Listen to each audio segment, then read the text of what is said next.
Santificar o dia do Senhor. Sabe aquela frase que a gente ouve bastante? Para alguns, isso soa como, uma coisa boa, né? Um dia de descanso, de alegria.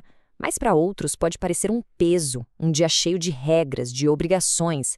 A gente vai mergulhar fundo nessa tensão para entender o que de fato significa separar um dia para descansar e adorar a Deus. Pois é, a grande pergunta que fica no ar é essa. Afinal, o dia do Senhor é para ser um fardo ou uma alegria? Um dia de regras chatas e pesadas ou um dia de descanso de verdade? É exatamente essa questão que a gente vai desvendar agora. Beleza, então para a gente começar, o que exatamente é esse tal de Dia do Senhor? Vamos direto ao ponto, a ideia central por trás de tudo. Olha só, a grande sacada é que esse dia não é só uma folga do trabalho, sabe? É um tempo que a gente separa de propósito para 4 coisas bem específicas: descanso, adoração, comunhão com outras pessoas e também atos de misericórdia. Dá para pensar nesses 4 pontos como os pilares que sustentam essa prática toda. Agora, o mais curioso é que essa ideia, que parece tão simples, pode ser totalmente distorcida. E o pior, de 2 maneiras que são o oposto uma da outra. Vamos dar uma olhada nos 2 erros mais comuns que acabam acontecendo. E aqui estão eles, lado a lado. De um lado, o que a gente chama de antinomianismo, que é aquela mentalidade de todo dia é igual. E do outro lado, o legalismo, que transforma o domingo num dia cheio de regras pesadas, um fardo mesmo. São 2 extremos, né? E os 2 acabam perdendo o verdadeiro sentido da coisa. Vamos começar com o antinomianismo. Essa palavra esquisita vem do grego e significa basicamente contra a lei. A ideia por trás é que, como os cristãos vivem sob a graça, a lei moral antiga não se aplicaria mais. E qual o resultado disso na prática? Bom, nenhum dia acaba sendo mais especial que o outro. E aí o dia do Senhor perde completamente o sentido, vira só mais um dia qualquer. E para a gente entender melhor por que essa ideia é um problema, tem uma analogia muito boa: a do dízimo. Pensa assim. Quando alguém separa uma parte do dinheiro, é um jeito de reconhecer que tudo, na verdade, pertence a Deus, certo? A lógica aqui é a mesma. Separar um dia na semana é o nosso jeito de reconhecer que todo o nosso tempo pertence a Ele. O ponto é que se a gente não separar um dia, a chance é que a gente acabe não santificando nenhum dos outros 6. Ok, agora vamos para o outro lado da moeda, o legalismo. Esse é o erro que pega um dia que era para ser de alegria e descanso e transforma num pesadelo, num fardo cheio de não pode isso, não pode aquilo. Em vez da pessoa sair revigorada, ela termina o dia exausta, ansiosa, ou seja, o exato oposto do descanso que a fé cristã propõe. Tá, então se esses são os 2 extremos que a gente tem que evitar, qual seria o caminho certo? Bom, a abordagem equilibrada é totalmente intencional. Ela começa bem antes do domingo, com preparação, e se concentra num tipo bem específico de descanso e adoração. E olha só que interessante o que diz essa citação antiga, da Confissão de Londres de 1689. Ela é chave para a gente entender isso.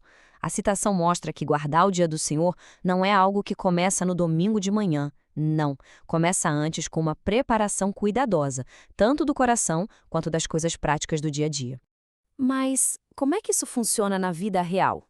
Os passos são bem práticos, na verdade. Na verdade, primeiro, preparar o coração.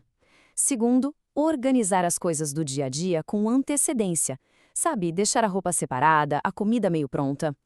E tem um ponto super importante: evitar se cansar demais no sábado à noite. Porque, vamos combinar, a falta de preparo é o caminho mais curto para a negligência, né? Isso leva a gente a uma reflexão bem direta.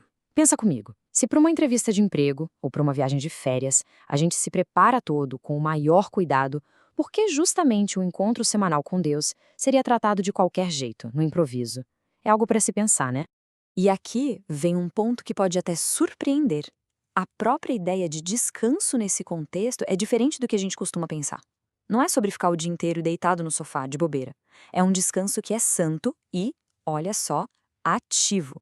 Descanso ativo? Como assim? Bom, envolve participar das reuniões da igreja, claro, mas também buscar estar junto com outras pessoas, fortalecer a comunidade, fazer coisas boas pelos outros, os tais atos de misericórdia. E, lógico, deixar de lado as preocupações e o trabalho do dia a dia, a não ser que seja um caso de real necessidade. Mas a conversa vai ainda mais fundo.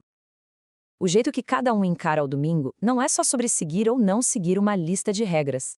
Na verdade, isso revela muito sobre o que a gente realmente valoriza, o que está lá no fundo do coração.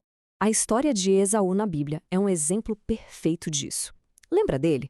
Ele trocou uma coisa de valor imenso, eterno, o direito de primogenitura, por um prazer que durou minutos, um prato de lentilhas. A analogia aqui é bem forte.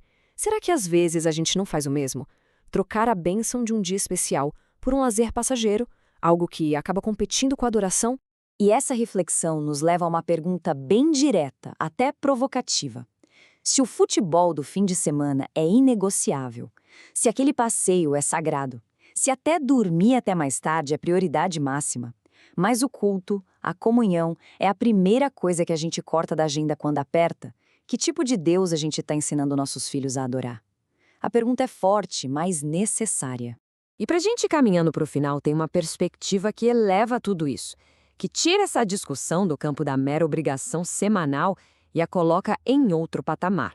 Vamos amarrar alguns pontos-chave aqui. Primeiro, guardar o dia do Senhor não salva ninguém, mas quem é salvo encontra alegria nisso. Segundo, a gente faz isso por amor e não por medo de punição.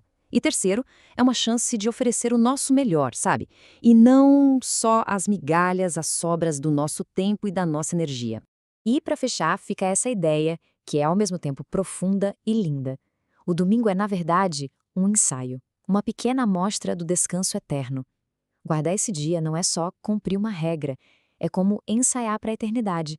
E essa perspectiva, convenhamos, transforma o que poderia ser uma obrigação em uma antecipação cheia de esperança.